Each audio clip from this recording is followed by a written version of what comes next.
How is bail reform affecting public safety? We'll talk about it on this episode of the MinddogTV podcast. The opinions expressed on this program are those of the host or guest and should not be interpreted as statement of fact.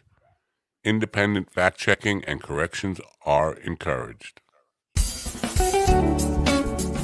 This episode is brought to you by FundWise Capital. FundWise Capital is a business lender matching platform. Avoid the mystery of one-sided deals. Connect with FundWise to get the very best funding you can qualify for fast. You can apply online in 60 seconds or less, and there's no effect to your credit to see how much you can get. It's easy. Use the funding for anything you need to start or grow your business. You did hear me correctly. I did say start or grow your business. If you don't have a business yet, but you got a solid business plan, they can help you get funding. Get the best funding you can qualify for.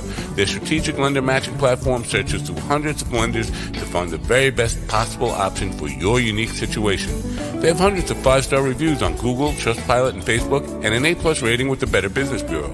They provide unsecured lines of credit at 0% interest for 9 to 15 months. Unsecured term loans, loans based on income, short-term gap funding, and bridge loans. They work with real estate, startups like I already mentioned, franchises, restaurants, any kind of business, any kind of project. To get started, it's really easy. Just go to apply.fundwise.com/minddog. That's apply.fundwise.com/minddog. Get money for your business now.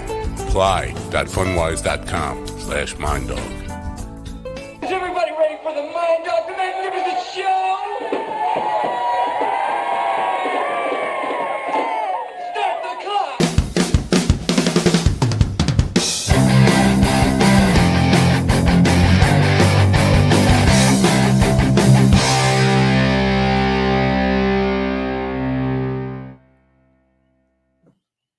And welcome, my friends, to yet another episode of the MinddogTV podcast. I'm Matt Napo. Thanks for coming. It's great to have you here, as always. We're going to talk about bail reform tonight. Hot button topic and something I know very little about. I understand that the laws have been changed, and what we see now are almost a revolving door. People get locked up and let go immediately. And so I am looking forward to get educated on the subject. And of course, there has been a case here in New York that has kind of brought this topic back to the forefront lately. And that is the poop guy in the subway. I mean, there's no other way to put it. A guy who has been arrested, I think, and let go 47 different times in his short life of 37 years. Attacked a woman in the subway. Turns out, I think he was out on bail when it happened, but even if he wasn't out on bail when it happened, I think he got arrested and was let go on bail or with no bail that same day. So it's a hot button topic, especially in urban areas. And my guest today is an expert in the field, and he's going to clue us in a little bit. Ken W. Good is a noted bail attorney and board member of the Professional Bondsmen of Texas. Ken has worked closely with lawmakers and other individuals on bail matters, and he's here to offer his perspective on the impact that criminal justice and bail reform have had on public safety. Ladies and gentlemen, please open your ears, open your minds, and help me welcome in. And you good to the MinddogTV podcast. Welcome. Thank you. Thank you for having me. It's my pleasure to have you. Can we start at the very, very basic level? Is bail a constitutional right? Where does the idea of bail come from? Yes, it's a constitutional right. You know, it's in the federal constitution under the 8th Amendment that you won't be held on an unreasonable bail. Here where I live in Texas, you have a constitutional right to be released on a surety bond, which is the private sector. Bail in the United States dates back over 200 years. It goes all the way back to England. And in its earliest form, you know, it goes back to the Magna Carta, where we were putting limits on what the king could do. Because at the time, if he could accuse you of a crime and he could hold you and he could delay crime for as long as we wanted. And the Magna Carta were the first limits that were put on the king's right to hold you without the right to release. And we've kind of continued that forward. The first type of release was if you bailed somebody out and they didn't show up, you took their place. And so over time, we've replaced that with a bond. Yeah, that sounds a little scary.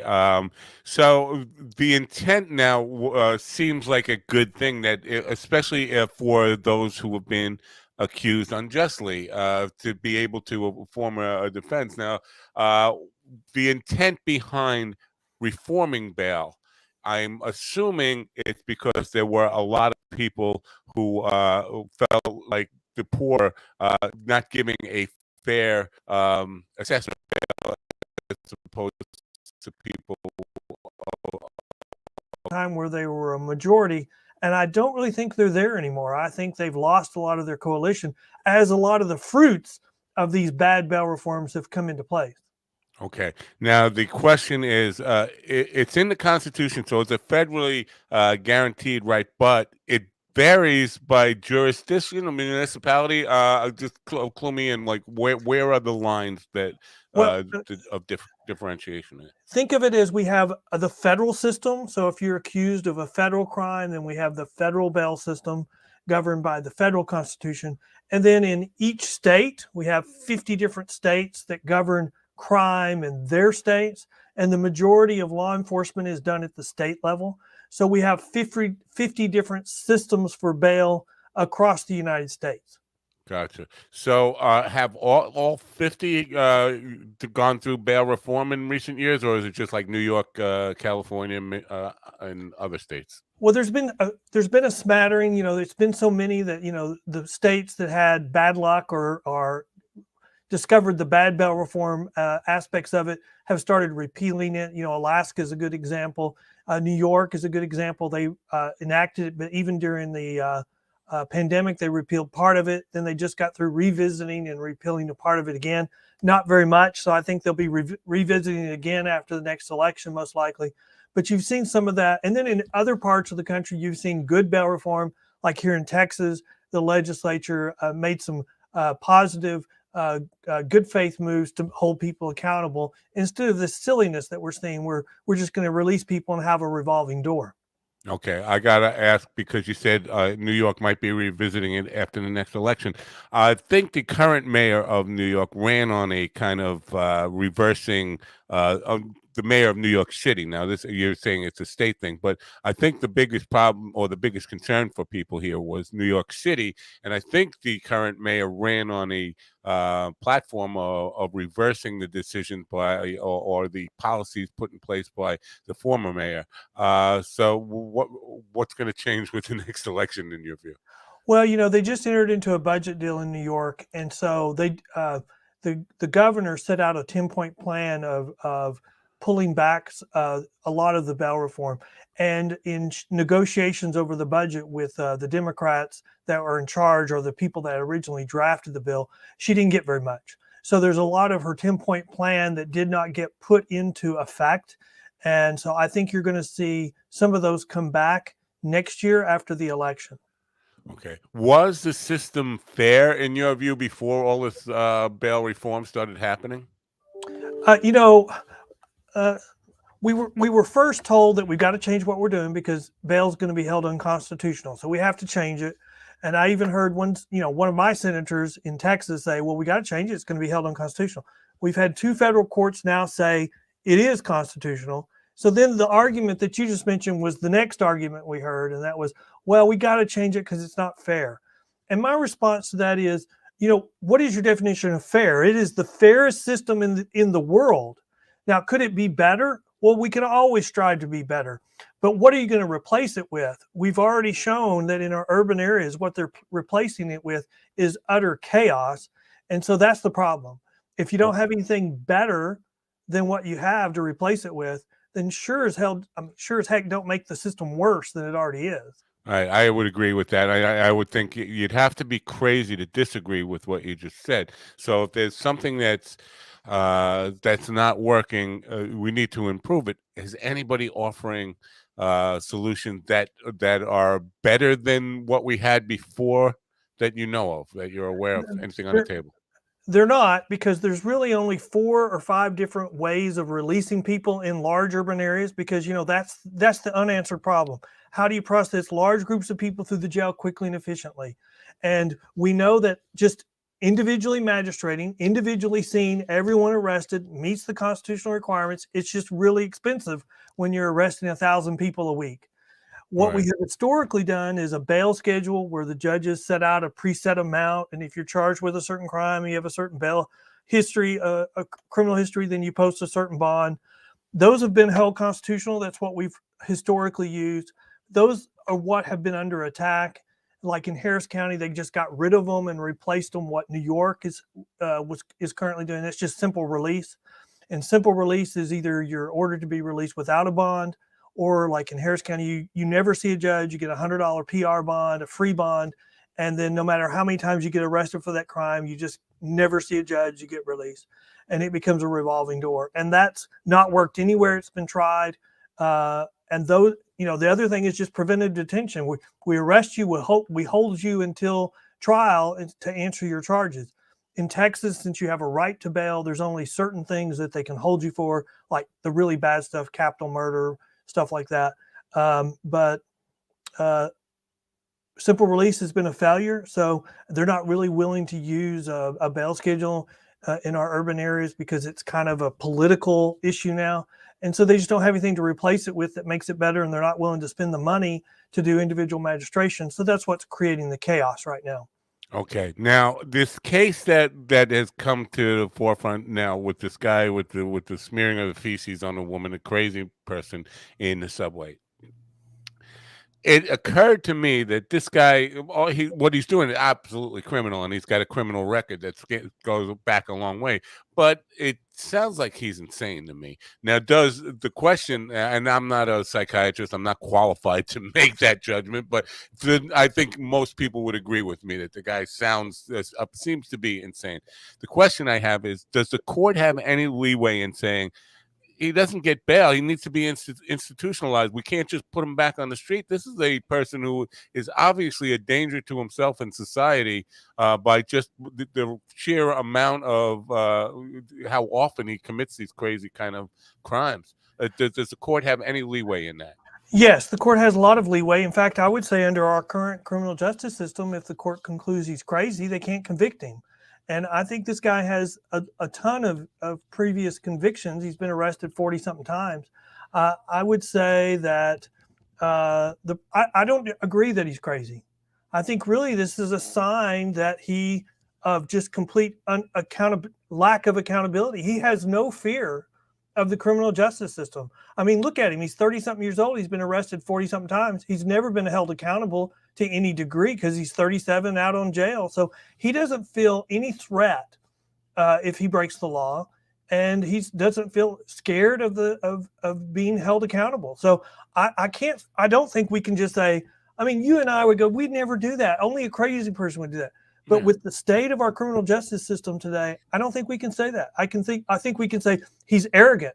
He thinks that no one's going to do anything to him. I had a state senator tell me one time, we should only put in jail people we're scared of, not people we're mad at. And I would make the argument, this guy's looking to see how mad he can make us without going to jail. Okay. You might be right about that. I don't know. But here's the question. If he's been arrested that many times, I'm not sure it's the bail that is. I mean, obviously, just letting him go is not good policy. But he hasn't served enough time. They're letting him go. The sentences, if he's been convicted 40 times before, it's not just bail. It's the letting people. I mean, judges giving very soft sentences and things like that. Because somebody who's committed 40 crimes, I would think, I've heard about 2-3 strikes you're out laws and stuff like that. It seems like that is the bigger problem with this particular case, no? Well, I think we have some career criminals and we have organized crime. And as long as you're a low-level career criminal and you only commit low-level crimes in New York, the statute gives the judge no discretion. So if you're arrested for an offense that's on a list that says you are to be released without bond, period, the judge can't override that. And so even if you're arrested 20 times, 30 times, 40 times for a low-level offense, they're required to release you without bond. That's part of my criticism. There's no gatekeeper. There's nobody looking to say, I know you've only been accused of theft here or only rubbing feces on one woman's face, but I mean, look at your criminal history. I mean, you've got a bigger problem here, and you need to figure out how you're going to straighten up. And I'm not going to let you out of jail, or I'm going to force you to set a high bond before I'm going to let you out of jail. Well, okay, I'm with you here, but now I just want to be clear on this. So there are statutes that say what the penalties are for minor crimes, but there's no statute that says a preponderance of minor crimes can give the judge some more leeway to sentence you for a longer time. Well, I mean, we're not even at the conviction phase. We're just at the setting bail stage.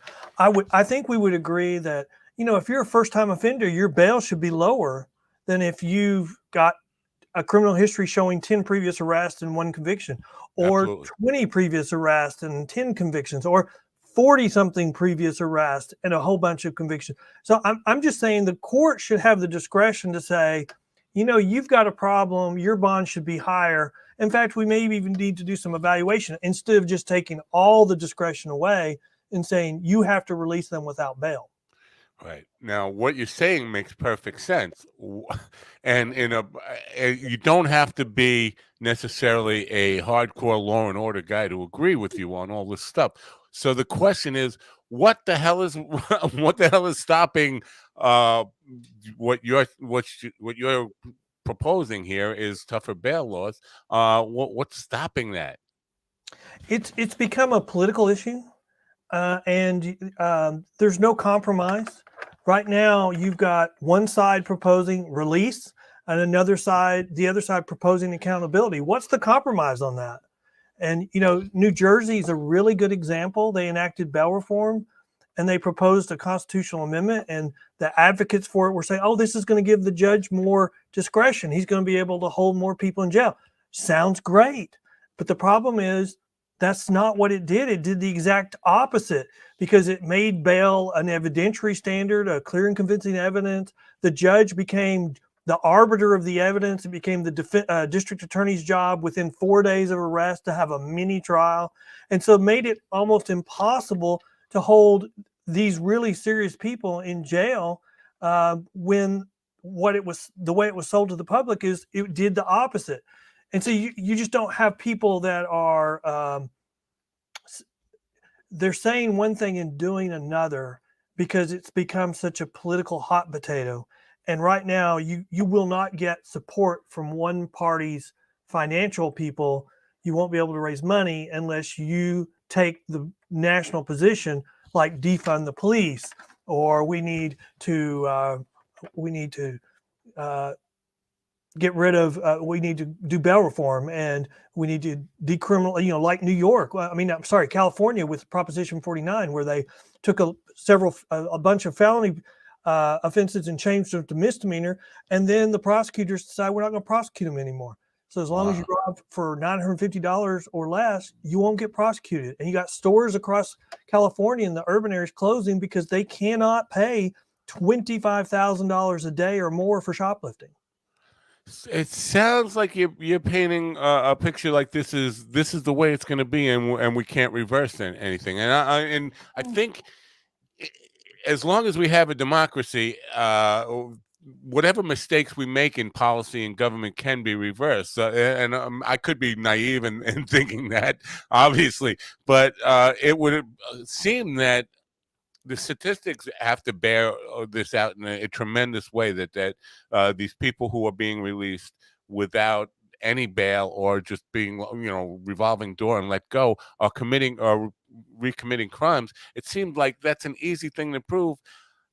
Again, I'm baffled at why we haven't taken some real steps to say, well, this is obviously the case. What are the people who are still clinging to this? What do they get out of it? Not votes, right? These people aren't voting, are they? These revolving door criminals. There's a whole bunch of stuff there, and the answer to that is a little bit longer than we need for the show. But I would say yes, they do get votes, but this is cyclical. We went through the same thing in the 60s, soft on crime went up, and then we had a backlash. We had an election where a lot of the people in office were defeated, and so we got law and order people there, and then we got crime under control, and then we started having, well, we need to be more caring, and then we're in this cycle. I think we're in the middle of that same thing. The pendulum is starting to swing the other way, and I think crime is probably going to be one of the top three, if not the top issue in the upcoming election. I do believe that our friends on the other side have used this issue to get votes before. I think for several election cycles, we've seen some type of protest 6 months before an election saying, that you're getting mistreated, you're not being treated fairly, you need to get mad and you need to come out and vote in higher numbers. And I think it's worked.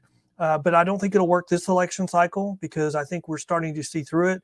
And, we've been having identity politics. I think the one thing that overcomes identity politics is not feeling safe.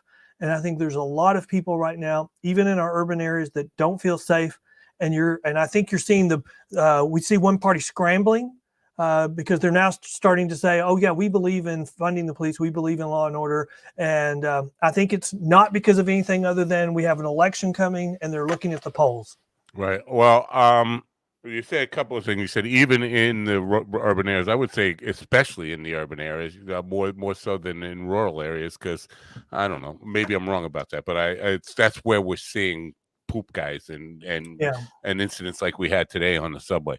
But the other part of this, which seems to be a conflict between the politicians and the people on the street, because I saw a poll just last week of Democrats on the street in New York, just a poll taken of people on the street who identified as Democrats, who all wanted more law and order. They were for law and order or harder laws on bail reform and things like that. Just last week, this is a majority, and it was a pretty big majority. I think it was like 72% of people, Democrats in New York, wanted more, but the Democrat politicians aren't listening to their own constituency. So that's where it doesn't make any sense to me. Like, they're not. How are they getting votes if their own people are counter to their position? Well, they've been winning elections. But I do believe that poll and things like it were the reasons why the governor of New York came out with her 10-point plan, agreeing to roll back a lot of the bail reform during the budget process. The problem is you've got the hardcore party members, people that drafted the bill and the reform, that just don't want to believe it. They want to stick with it, and they think that they just need more time. I think the problem is exactly as you said. You've got the people on the streets, and you've got the hardcore party that's the hardcore left. I mean, I remember when Nancy Pelosi was the hard left of the party, and and then we had a strong group of moderates, and now I don't, she's considered the moderate, not in my book, but the hardcore left has just moved even further left of her.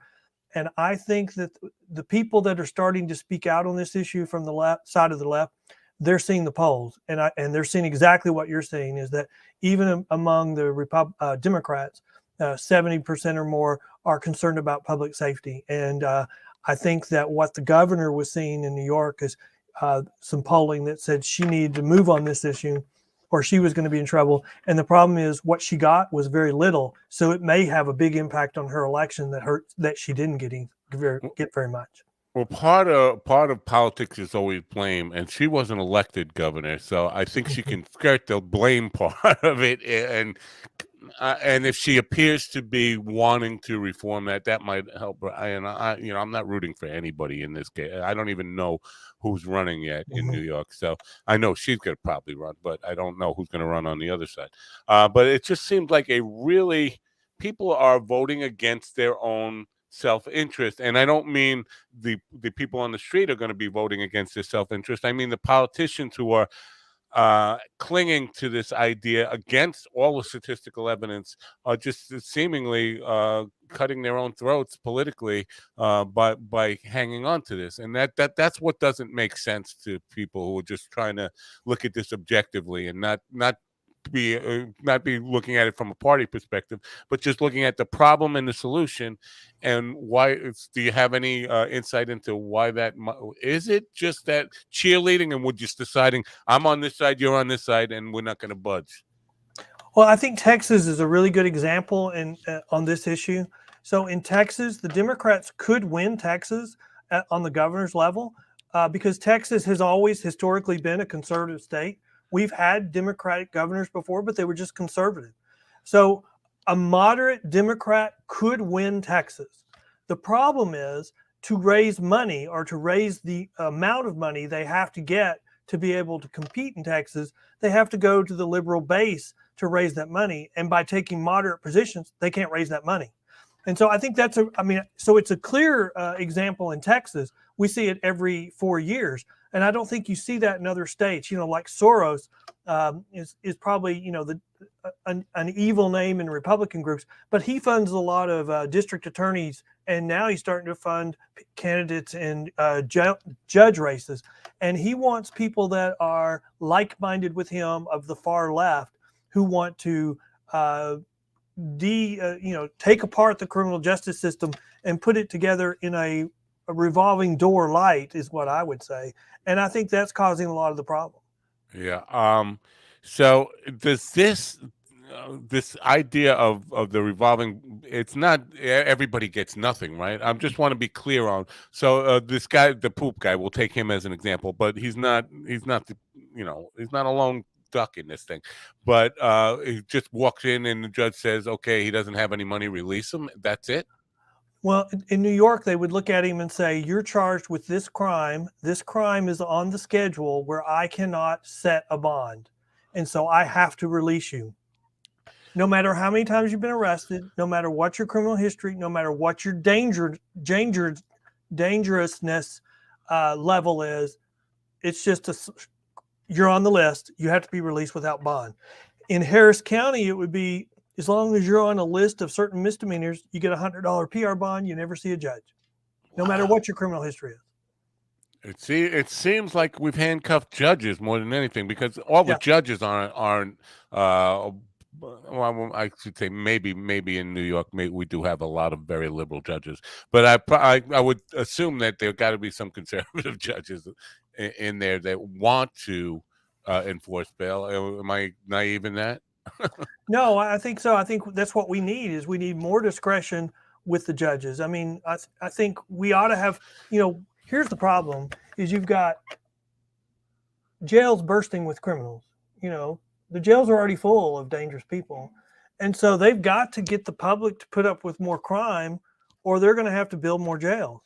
I mean, that's really where we are because we've lost the war on crime. And if we just completely give up, then crime's going to run amok because so much crime arises from the drug trade, either trying to sell stuff, steal stuff so you can get money to buy drugs or part of drug trafficking or the distribution.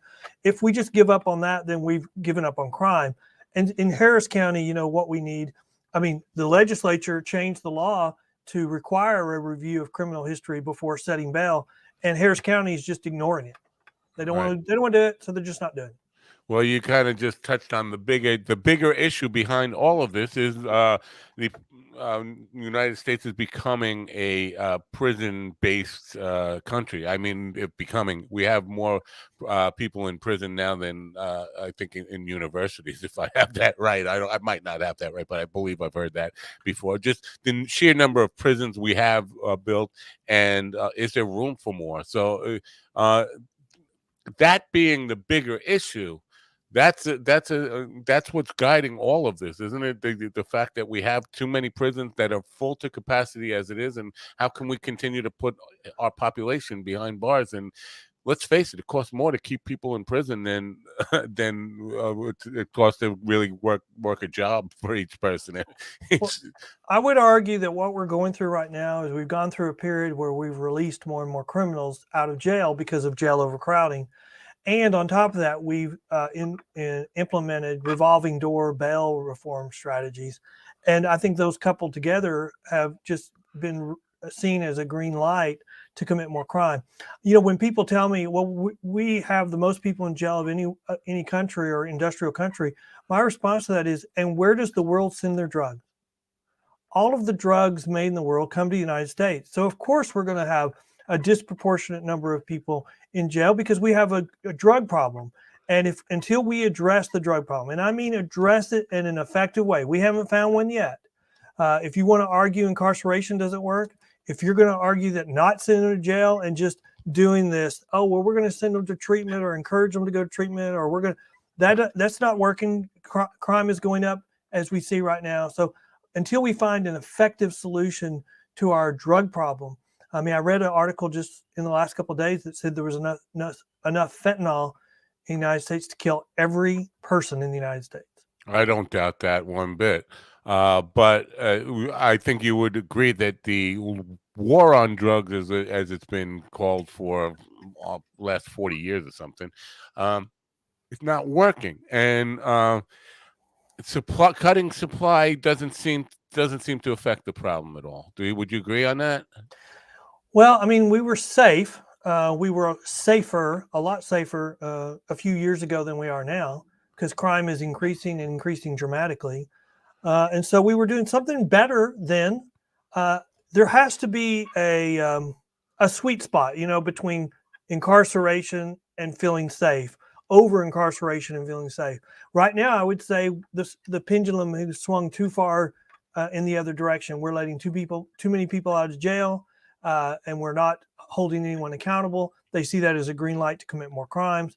And, you know, like in Harris County, we've got 150, 160 something people who've been murdered by somebody who was already out on a bond for murder. So it's like they get one free murder before they're denied a bond. Wow. We can't have that. We can't we can't have that. But if we agree with your idea that drugs are the main culprit behind the majority of crime, I think that's what you said.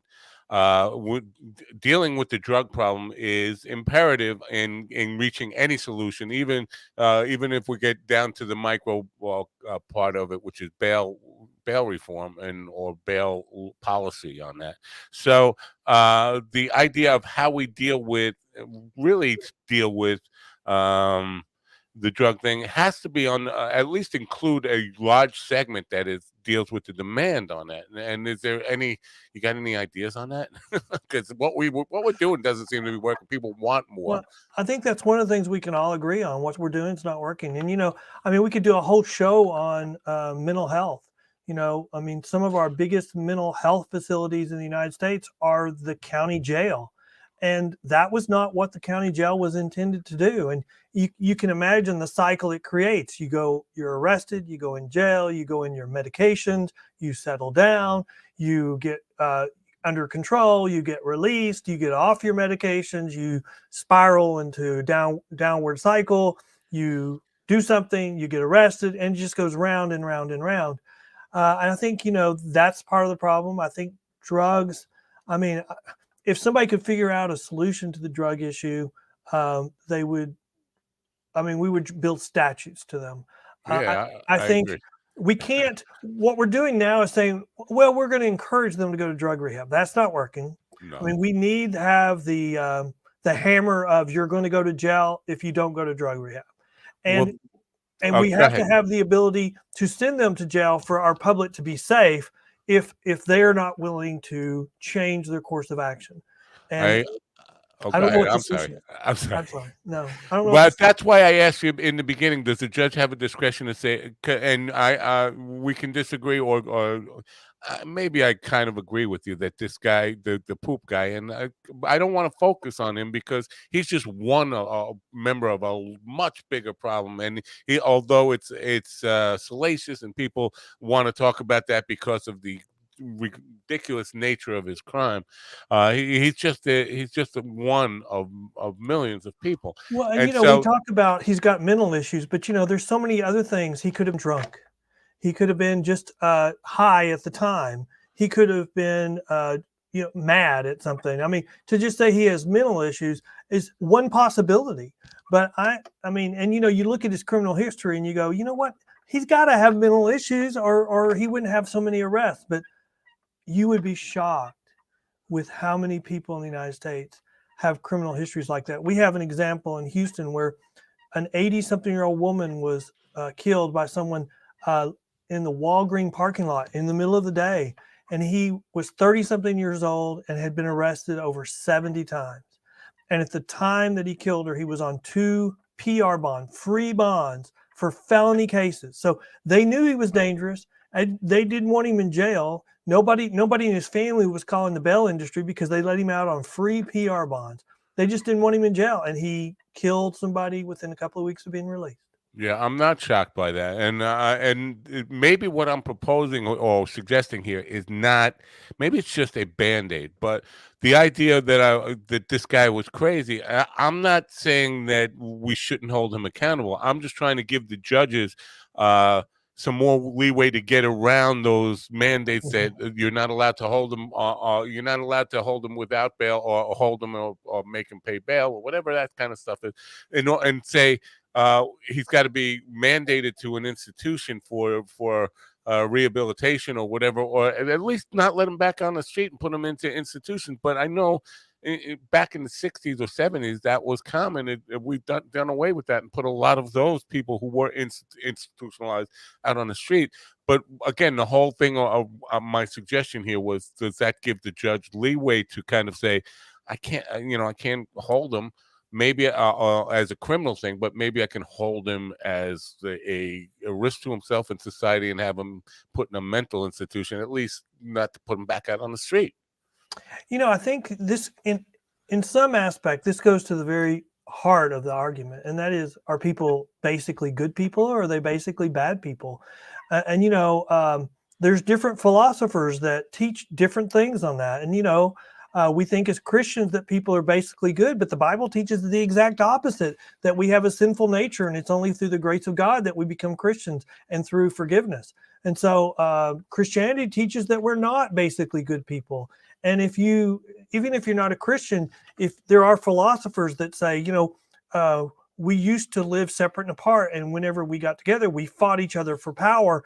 And when we came together for cities, the compromise was for safety for everyone. And if we're no longer going to have that, then, if you believed in that, what that philosopher says, you would say we're going to go back to chaos, and that chaos is the norm if we don't have public safety. So I don't know. I don't know. Are people good, or are they basically bad? If you think they're basically bad people, then, maybe this crime is not such a big surprise to us.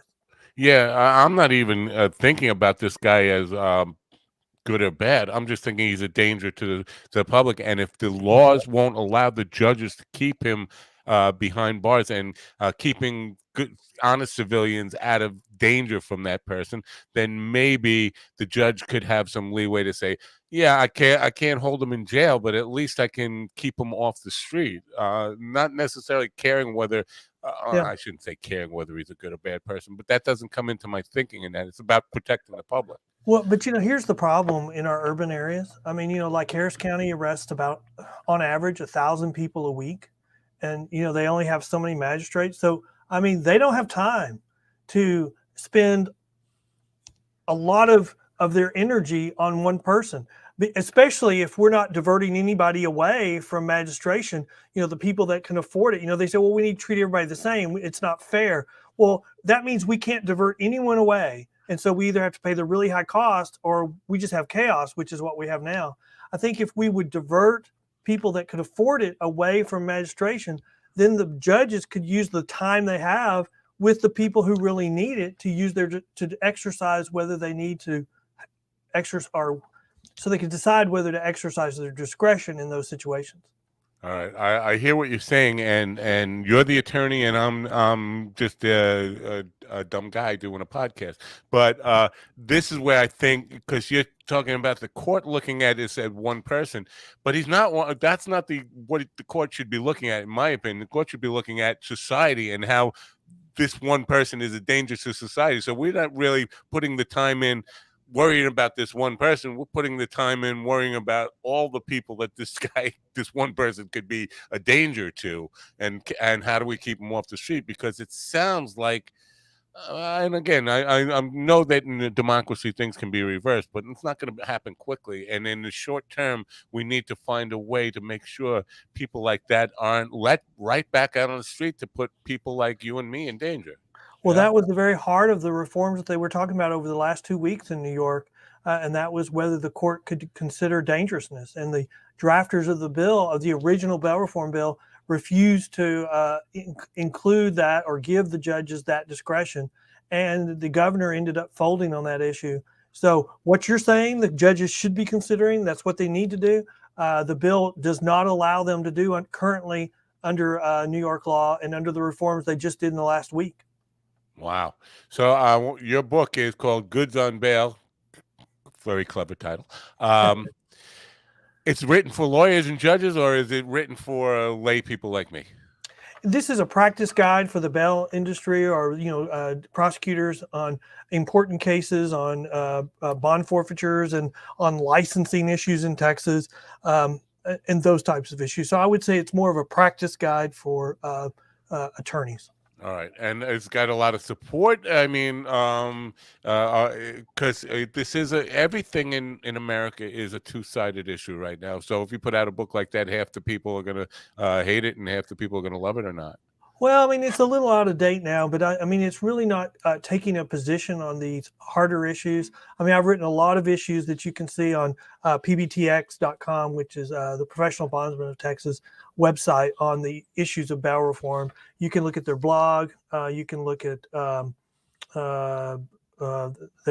have a podcast on it called The Bail Post, and you can look at a lot of resources there which addresses the bail reform issues right head on. Cool. And that link is in the description, as well as the link to the book site, goodsonbail.com. So make it easy for people. So it's really a troubling thing. Now, we've talked about the problem. Are you an optimist for this, that it's going to improve, or because it's hard to be it's hard for me to take any optimism out of this discussion we've had so far? Yes, I'm very optimistic on the issue of bail reform. I'm very hopeful. You can see signs across the United States. Alaska has repealed part of its bail reform. I know New York hasn't repealed enough, but they've now repealed on 2 separate occasions a part of their original bail reform. You can see New Jersey, which was one of the original states, is talking about repealing their bail reform on dangerous issues and rising crime. I think that the pandemic gave us a very focused view of what some of these bail reform measures on steroids look like, because we just implemented them overnight, and they have given us a very troubling view. And we are seeing the fruits of that. Like in Texas, we rejected bad bail reform. We focused on accountability and making people come to court and address what they've done. We limited the use of free bonds. You see across the country, like in Indiana, they passed a bill limiting bail funds because they have said that their goal is to create chaos. They want to get rid of what's currently being used in the criminal justice system. They don't have any other options. They just want to create chaos. So you see them being limited. Kentucky has a bill under consideration to limit them. And so we kind of have a return to law and order. And I think that will continue through the next election. So the next election, but how long will it take, do you think? Do you think one cycle is enough to get it done? I'm hopeful that it will be. I think where it's going to be in parts of our country where the country is a moderate to conservative, and they have tried some of these reforms. They're going to reject them, and they're going to roll them back. The problem we have is still in the same urban areas where they're mostly under the control of one party, and they're still going to be under the control of one party after this next election. And so that's where the problem is. And that's really where the problem has laid for a long time. And the question still is, how do we process large numbers of people through the jail quickly and efficiently? Simple release doesn't work. It creates chaos. They don't want to use a bail schedule. So what do? They don't want to pay for individual magistration. So we still don't have a solution. And that's going to be the biggest problem facing our urban areas that are still under the control of one party. What's the fix when they don't have a fix? Yeah, I had a friend who was arrested and charged falsely, and he was exonerated while he was in Rikers Island, but held in Rikers Island for 18 months because he couldn't make bail. But the and he was completely exonerated of the crime that he was charged with. The evidence came out, and the guy who actually did the crime confessed, and he was completely innocent. But that's neither here nor there. Well, you hear those examples all the time. I have an example too, where a friend of mine was getting off a boat in Galveston, coming back from a cruise, and she got arrested. And the police were sloppy. They thought her name was close enough, and they tagged her date of birth to the wrong person, and so they misidentified her as the person. And the problem we had is, this was up around Dallas, and she was in Galveston, and the judge had set her bond at no bond, meaning she had to be transferred all the way back to the home county before they would release her on bail. And it was only because of friendships, because she knew people, we were able to get the DA's office to go in and look at the paperwork just to verify that it was the right person. They confirmed it was the wrong person, and so they withdrew the warrant. Otherwise, she'd have had to be transferred back, stayed in jail for weeks until she got back to the home county before they'd even think about releasing her on bail. Wow. So the reason I brought him up, though, was when he got out, he described the situation in Rikers Island that were 4 and 5 or 6 to a cell, which is just, even if you assume that everybody in there is guilty, that's kind of inhumane. Don't you agree? Well, yes, and that's the problem we have is, we have the same problem in California where there's no political will to build more capacity, and so the courts got involved and ordered them just to release, and so then you have an order to release, and they're not able to say, okay, well, did you reform? We're going to release you if you reform. Well, they just release people in mass, and when you release a whole bunch of criminals, you shouldn't be surprised if they commit more crime. Right. Well, now this might be beyond your area of expertise, but this is what I think you're right about. This is the political will to build more jails, but the problem is, even in New York, where we have this poll that the majority of Democrats, a big majority of Democrats, want tougher law, but the fact is, if we're going to have to build more jails, we're going to have to tax you more, and that's where it becomes we're not going to vote for more taxes, right? So is that part of the problem? Am I making that clear enough, or did I just jumble it? No, you are making that clear. Historically in our country, the party in power to mute the opposing party would give them some of what they wanted. And so that would mute them at the next election. We are for the last several election cycles, we haven't had the money to do that. And as a result, we have one party pushing from the extremes, the other party opposing it, and we just don't have the money to placate anymore. And so because of the money that we're spending on defense and social programs, because we're not trying to limit those either one, we just don't have the money to build a jail. And you don't have the political will because all that money is not being spent wisely to fix that, or to I don't know. We have a broken system in many places, and we don't have the political will to fix it, and so we just are playing the blame game. I mean, I'll argue with anybody. I'll talk to anyone, and I'm more than happy to tell you what I think, and I'll listen to what you think, and I'll tell you where I disagree with you. But what I face is a lot of times people from the other side won't debate you. When you're done, they get up and say, "Don't listen to what Mr. Good says. He's an idiot. He's a racist, or he's a sexist, or he's against minorities because he's proposing that we hold people accountable." I mean, it's just a pure identity politics. Where we're telling people don't listen to them, don't listen to their arguments because of their identity. It's really hurting our political narrative, our discourse, and we're at the end of this, and we have one party that no longer knows how to argue an issue as a result, and so they're going to be disserved when we get through that. They need to learn how to defend their positions, and right now they don't, and they're not, and it's going to really hurt them in a couple of years. Well, I don't disagree that the entire country, I think, needs to learn to be more civil in conversation and not go to name calling when we have disagreements, and talk about issues rather than be cheerleaders for a side. Let's deal with what are the practical solutions and compromise. I think we've lost the ability to make any compromises.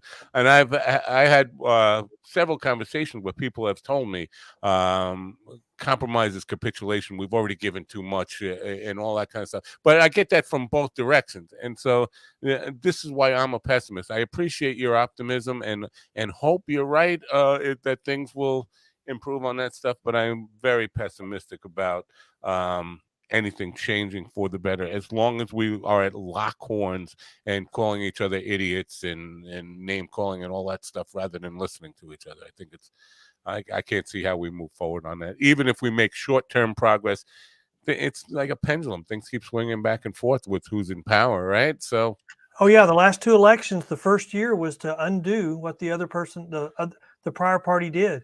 the first year, I thought it was all 4 years. Well, yeah, we've never had that before, where you spent the first year undoing everything they did for 4 years, and then tried to build on it. And I mean, where's the compromise? We don't compromise anymore.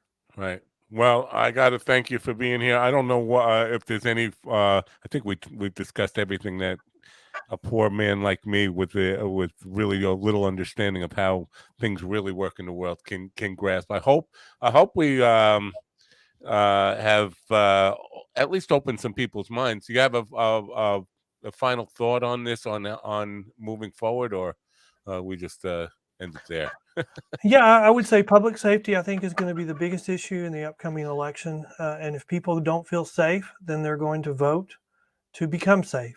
You really think that, though? Yes. I don't disagree with you that it's going to be a big issue, but I think gas prices and inflation are going to be the biggest issue in any elections until things start coming down. Yeah, but I think right now the parties that's going to be punished for inflation is the same party on the criminal justice issues that's going to be punished. Right. No, I'm not. It's not about a party thing. It's just that what people think. Sure. Yeah. No, I do. I think with the inflation numbers that came out yesterday or today, I can't remember which. I think it's really bad. I mean, it's really bad from an economic standpoint.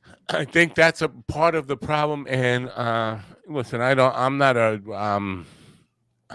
a Democrat or a Republican or a advocate for either party. But I will say this: the appearance that the administration, it seems to be blind to the concerns of the American people about inflation and gas prices. Like, it's not even on their minds right now. That can't bode well for anybody who's in power when inflation is running rampant and energy prices are what they are, and you appear to not even take it seriously. Like, that's not a concern for you. I can't think that that's a smart political move ever, no matter which party is doing it. So I agree. And we're going to see whether this is going to be we're going to see a lot of results in November, or whether we're going to see just a partial result. I think we're going to see a big move. I think the trick is getting people out to vote, and generally, midterms are not what the presidential cycle is. So well, but I think there's going to be a depressed vote on the left because they're not happy. They don't feel like they've gotten anything out of this administration, and I think you're going to have an energized right and middle, and so that's going to be a big result. All right. Well, again, I applaud your optimism. I'm going to remain a pessimist, and not that you haven't given me a lot of food for thought on this stuff. It's just when you highlight the bigger issues, the drug problems, and running out of dollars for prisons and all that stuff. It makes it seem like the bail bonds is just one step on a much bigger staircase of problems that are on top of that. So thanks for this discussion. I hope we've got people thinking anyway, and love to hear people's feedback on it. And I hope people will check out the site. Give me the URL. It's in the description for the PBTX. PBTX.com. We also have a blog and also a podcast. And we have lots of resources there. So and how often does the podcast publish? Twice a month. Okay, great. Thank you for being here, and wish you the best. And thanks for the information. And hopefully we've opened some minds. Thanks. You're very welcome. I enjoyed it a lot. Bye for now. Ken W. Good, folks. Interesting stuff there. I'm curious what your thoughts on it. Info@MinddogTV.com. Are you an optimist? Do you share his optimism? Help me. Help me become more hopeful, because I'm laughing because I'm desperate. I guess I'm desperate to see, not just reform on this one issue or change on this one issue. I feel bad for everything in the country when we can't address issues in a civil way. And he mentioned debate. I like to think of it more as a conversation. And we hear this all the time from anybody who has an interest in politics. Debate, debate, debate. Well, why debate? Why can't we just talk it out and have a real conversation about it? Because debate always sounds like an argument. And so conversation is more, I'm going to suggest possible solutions. I want you to be open-minded about it. Give me your honest thoughts about it, not from a politically biased or ideological standpoint, but what if the solution works? What are the possible solutions, and what are the downfalls in a proposal of a solution? What are the weaknesses and what are the benefits of it? That's where we have to come from. And as long as we avoid that kind of dialogue and come to it as an argument, I need to argue with the other side, I'm very pessimistic about it. Just, again, curious to hear your thoughts about it. Info@MinddogTV.com. Info@MinddogTV.com. Tomorrow morning, the fabulous Jackie Martling will be back with me for Coffee with the Dog. And Jackie says he's got a big scoop. Big scoop. What could that be in the Jackie Martling world? What could a big scoop be? Well, you have to join me and find out. That's at 9 a.m. Wednesday morning, Coffee with the Dog. Until then, I'm Matt Nappo for the Mind Dog TV podcast.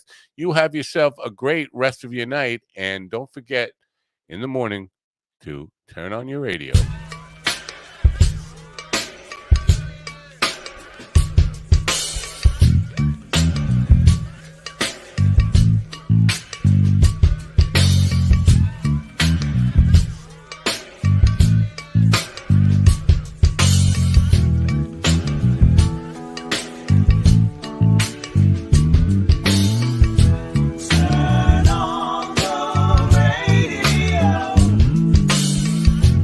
I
to me, listen to me, listen to me now.